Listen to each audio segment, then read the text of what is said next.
Hello everyone and welcome to another New World video. My name's Brian, or Brian if you prefer, and we've got a lot to talk about. We're going to basically be focusing in on 4 key questions new players have, starting with the most critical one from Kaza Pust Power, and forgive any butchering of names that you guys see here, saying, I just want to get back into ESO, but is this game finally worth getting in relation to Season 2 kicking off today? So I figure we're going to explore this. We're going to answer this as best as I can. And if you guys are interested in New World content, be sure to hit like, sub, drop a comment below. And if you want to go above and beyond, we got a Discord where you can hopefully find awesome people to hang out and play with. But that plug aside, let's get into the core of why you actually clicked on this video. So should you come back? Is this game finally worth getting? There's a few things that you need to be very well aware of, because there are a couple of competing factors for your time and your attention. Is this game worth it? Absolutely. Am I biased? Yes. You've clicked on a New World channel to ask somebody who likes New World if you should play New World, and the answer is yes. But let's actually break down all of that and the reasons why you should play. First of all, there's no subscription. It's a buy to play game. Once you own it, you can play it, and you can return to it if you wish at any point in the future. You're not going to have to open up your wallet again. Now, there is a asterisk to this because there is a expansion that is set to drop in Season 3, sometime probably around October 2023 this year. We're assuming that's a paid expansion. That's a normal business model for it. But the reason why now would be a really good time, why the game would be worth getting now, is that if you're looking forward to what the expansion offers, we're talking mounts, we're talking a lot of different things, a lot of big changes, well, this is a great time to start kind of on that journey. Because in this game, it has a player-driven economy. A player-driven economy means money can be powerful for you. You can use money that you earn in-game to do cool things. And you can play right now to get money and then do cool things. This isn't a pay-to-win mindset where I'm talking about real money. We're talking about in-game currency. In-game currency doesn't just lose value at some point when you get enough of it. Now, that's not to say that there isn't balances and things like that they need to constantly be adjusting, and they do. And I think that's a real key aspect. We're going to explore what server you should jump into later in this video, so use the chapter markers in the description of this video to be able to explore more. But beyond that, beyond its business model, New World really is its own game. It stands out against everything else that's currently out on the market. You'll hear a lot of hype for the next big MMO, and it's going to come around every time. But when you think about it, when you think about how these games are consumed by players, you can kick back, you can relax, you can have some fun, you can take a break, you can come back, and your progress isn't lost, and it isn't asking you for money to pick up where you left off. Now, they've introduced a lot of things in 2023, and there's still a lot of things that the game needs to do to really appeal to wider and bigger audiences. And maybe we can explore that in its own kind of breakout video, because that list can be kind of long and it can be kind of drawn out, and I'm not here to waste your time. I'm here to answer your questions, because that's what this video is going to be about. But to kind of bring in a couple of other voices, because this is just the question, what are other people talking about here on the channel? And Shane says, don't start. The game is run by a skeleton crew, as the main devs are working on the Lord of the Ring MMO. This game has failed, and Amazon has moved on from it, but it's kept it open to milk funds to develop a new game. That can't be further from the truth. And as a software engineer, if you guys aren't aware, that's what I do, and that's what I am. This is one of the things that is going to be a narrative you're going to hear. So Shane, I don't know if they're just echoing kind of the ignorance that exists online. And if you've been online for any period of time, you know that there's a wealth of that in this case. But what actually is going to happen is quite the opposite. New World team, the whole is a big team, and they continue bringing in more and more people because, yes, they are working on the Lord of the Rings MMO, but they're also doing it within the same engine. And within that, New World will benefit dramatically from the investment that they're making. And at the same time, Lord of the Rings will benefit dramatically from that very aspect. You might think that a team's run by a skeleton crew, but that's not the case at all.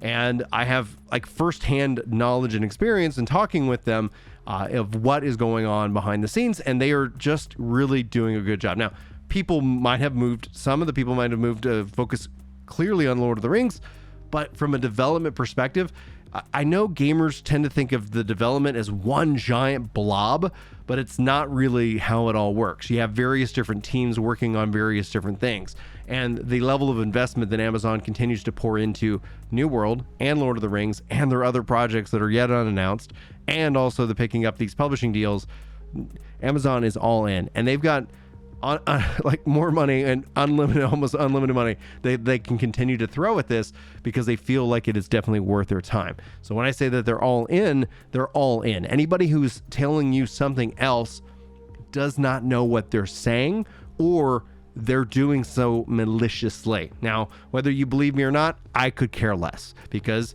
it's not my job to try and convince you that I am telling you the truth. I can just present my credentials. You decide for yourself whatever you feel is best, because if you don't spend money on this game, nothing happens to me. Like, there's no, nothing happens to my wallet. I don't make less money. I don't make more money.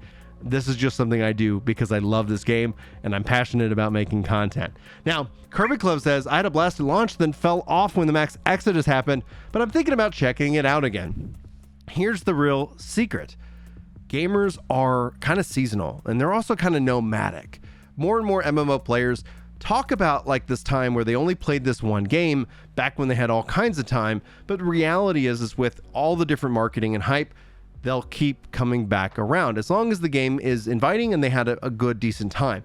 Given enough time, if they've had a bad enough time, they might actually be willing to check it out again.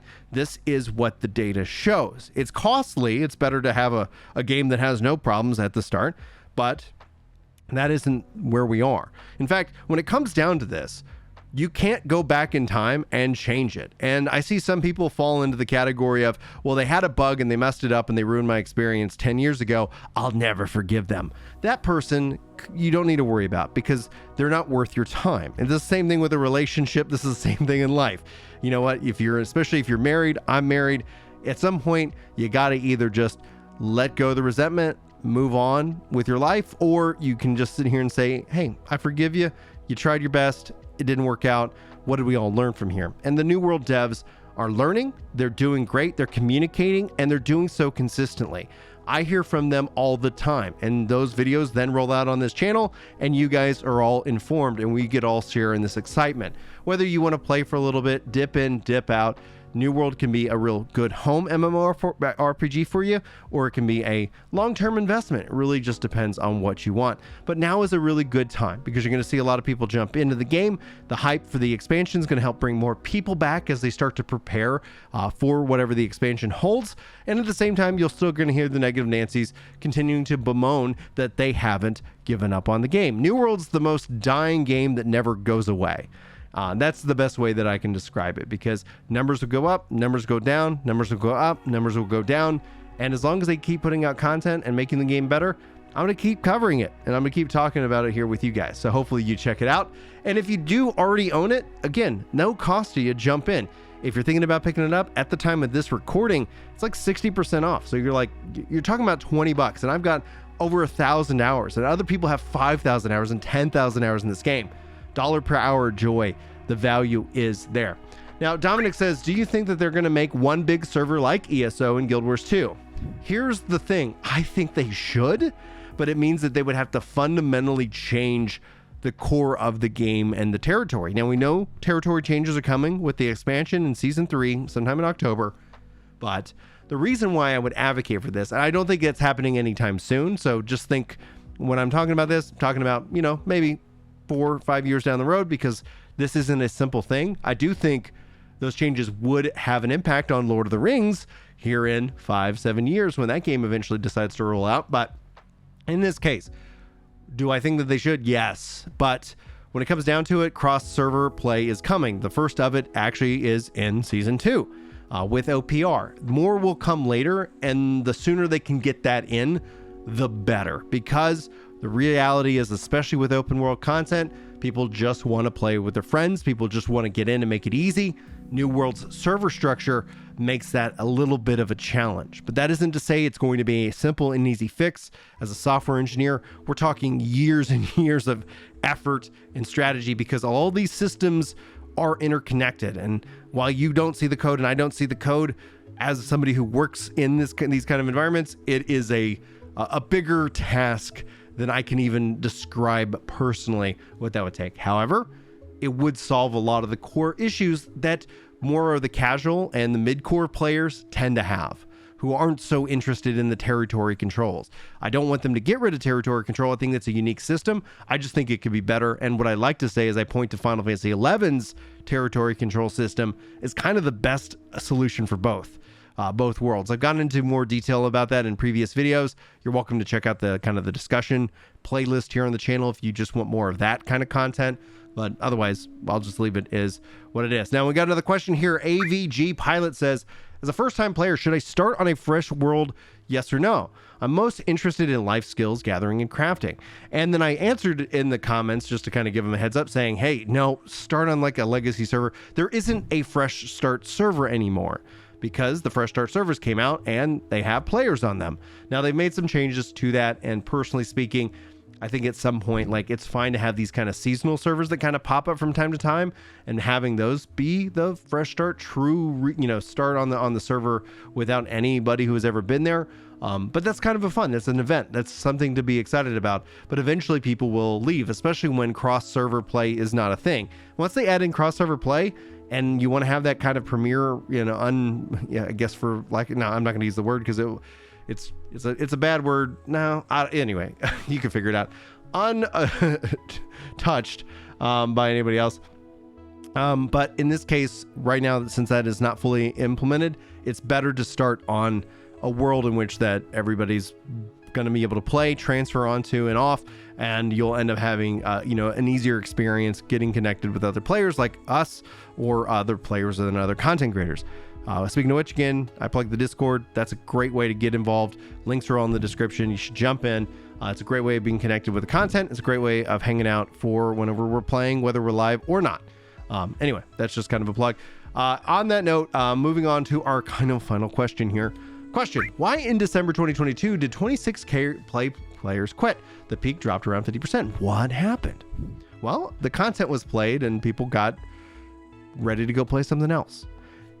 There is that's something that all these games will face. That's all the new MMOs are on the horizon will face, is this concept that, whoa, you lost a lot of players once kind of the marketing arm turned off. And that's one of the things that a lot of people don't realize. Right now, New World advertisements are in your feed. This isn't one, they don't pay me for this, but there are paying for advertisements, and those advertisements are a way of getting people to be like, hey, what was going on with that game? So when you turn off the advertisements, you actually lose more of your active player base. The same thing with the reason why if you go buy a car, you'll see ads for the car that you just purchased 10 times more than you might have otherwise. The reason is that kind of locks you into your purchase. It kind of gives you that sense of like, yes, I didn't overpay for this vehicle. The quality is there. Sure, it's a depreciating asset, yada, yada, yada. That's just the nature of marketing and PR. That's their job. And a lot of MMOs aren't just about spending money about getting new players. It's about spending money to keep your player base. But guess what? Other games come out, and it's important and healthy to go play those other games. And the seasonal model gives you that opportunity. Content, and then, hey, maybe go play something else. That's what I did. I had a baby. Well, I mean, I didn't have the baby. My wife had the baby, but I was there. And on that, just cracking myself up. And on that aspect, I've also been able to play some Diablo 4 and some Final Fantasy 16. It's perfectly fine to step away from the game. We don't all have to pretend like we're these full-time streamers who are barely making it, pretending like we're making it. And now like that's the real kicker. Especially when it comes to the content, when the ads are there, when you're making money, you're more incentivized to stick around, and you're going to go where the trend is going, where the majority of the movement is happening, because you have to try and provide for yourself. And thank goodness that is not my end goal. I got cool end goals that I'm looking forward to sharing with you. Number one of which, I do stand-up comedy. And you can check it out online from time to time as I post over on Ginger Prime Comedy. I usually kind of tag the last show in the end screen of these videos. So if you're still here and you want to check that out next, it's not safe for work. I think the bleeped one is up for public, but then if you want to go deeper and have unbleeped, that's for members and stuff. But I'm going to wrap it up, guys. Thanks so much for hanging out with me. Hopefully you got something good from this video and answer your questions. But if it didn't, sound off in the comments below. Maybe we'll follow up, and hopefully I'll see you in New World. But until then, take care.